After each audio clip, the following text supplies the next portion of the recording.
अस्सलाम वालेकुम जी, मेरा नाम है अमरीन फ़ातिमा और आज मैं ईद पर रिलीज़ होने वाली फ़िल्मों के हवाले से बात करूंगी। और बहुत ही अफ़सोस से आपको बताना पड़ रहा है कि इस बार अभी तक 14 रमज़ान गुजर चुके हैं और अभी तक सिर्फ 2 फ़िल्में ऑफ़िशियली अनाउंस की गई हैं। एक दगाबाज़ जो कि वजाहत रऊफ़ और शाज़िया वजाहत की है, जिसमें महविश हयात और अली रहमान ख़ान मरकज़ी किरदार अदा कर रहे हैं। इसके अलावा जो दूसरी फ़िल्म ऑफ़िशियली अनाउंस की गई है हम तुम और वो है, और ये जुनैद खान की फ़िल्म है। और इसके अलावा एक तीसरी फ़िल्म है नो लव नो टेंशन। ये लो बजट फ़िल्म है। अमूमन ऐसा होता है कि जैसे ही रमज़ान स्टार्ट होता है, बल्कि रमज़ान के स्टार्ट होने से पहले ही फ़िल्में अनाउंस कर दी जाती हैं कि जी ईद पर इस बार ये फ़िल्में लग रही हैं, और रमज़ान स्टार्ट होते ही जो फ़िल्मों की प्रमोशन है वो स्टार्ट कर दी जाती है। लेकिन इस बार जो सूरत हाल है वो बहुत ही मुख्तलिफ है, और अभी तक मैंने आपको जैसा कि बताया है कि ऑफ़िशियली 2 फ़िल्में अनाउंस की गई हैं, और जो तीसरी फ़िल्म है वो लो बजट फ़िल्म है। आप कह सकते हैं कि 3 फ़िल्में अभी तक अनाउंस की गई हैं।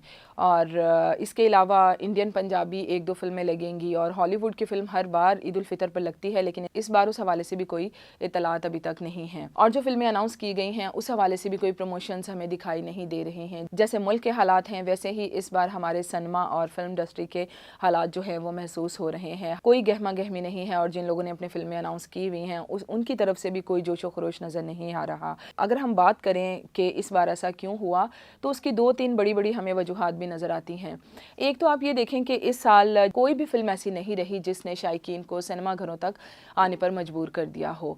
यानी कि हमारी फ़िल्मों की कहानियाँ और हमारी फ़िल्में इस तरह की बन रही हैं कि शायकीन जो हैं वो सिनेमा घरों तक आना पसंद ही नहीं कर रहे। दूसरी इम्पॉर्टेंट बात जो है वो ये है कि मुल्क में जैसा कि इलेक्शन भी होना थे, और इलेक्शन से पहले भी मुल्क की जो सूरत हाल थी वो कोई बहुत हौसला अफजा नहीं थी। इसलिए जो है वो प्रोड्यूसर्स जो थे वो पैसा लगाने से घबरा रहे थे कि इस ईद पर फ़िल्में बनाकर रिलीज़ की जाएं, क्योंकि सब यही सोच रहे थे कि इलेक्शन होंगे या नहीं होंगे, अगर होते भी हैं तो मुल्क की क्या सूरत हाल बनती है। तो प्रोड्यूसर भी डरा हुआ था, सिनेमा मालिकान भी डरे हुए हैं, और एक अजीब सी सूरत हाल जो है वो बनी हुई है।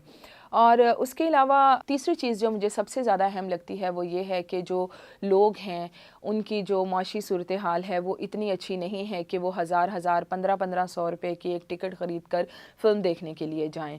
तो ये वो मोटी मोटी बातें हैं जो मुझे समझ आ रही है कि इस बार जो ईद पर फ़िल्में रिलीज़ नहीं हो रही या जोशो खरोश नज़र नहीं आ रहा, उसमें ये 2-3 फैक्टर बहुत अहमियत के हामिल हैं। अच्छा, एक बात जो बहुत कही जाती है कि जी इंडियन फ़िल्में जो हैं वो पाकिस्तानी सिनेमा में इनको लगने की इजाज़त दी जानी चाहिए। ठीक है, इंडियन फ़िल्में भी सिनेमाज़ में लगनी चाहिए, इसमें कोई हर्ज नहीं है, लेकिन उससे ज़्यादा जो इम्पॉर्टेंट बात है वो ये है कि हमारे मुल्क का जो आम आदमी है उसको सिनेमा घरों तक लाया जाए। और सिनेमा घरों तक किस तरह से लाया जा सकता है? एक अच्छी फ़िल्म बनाकर लाया जा सकता है। अभी तक जो फ़िल्में रिलीज़ हुई हैं वो शायकीन को इसीलिए सिनेमा घरों में नहीं ला सकी क्योंकि शायकीन जो देखना चाहते हैं शायद उसके बरक्स काम हो रहा है।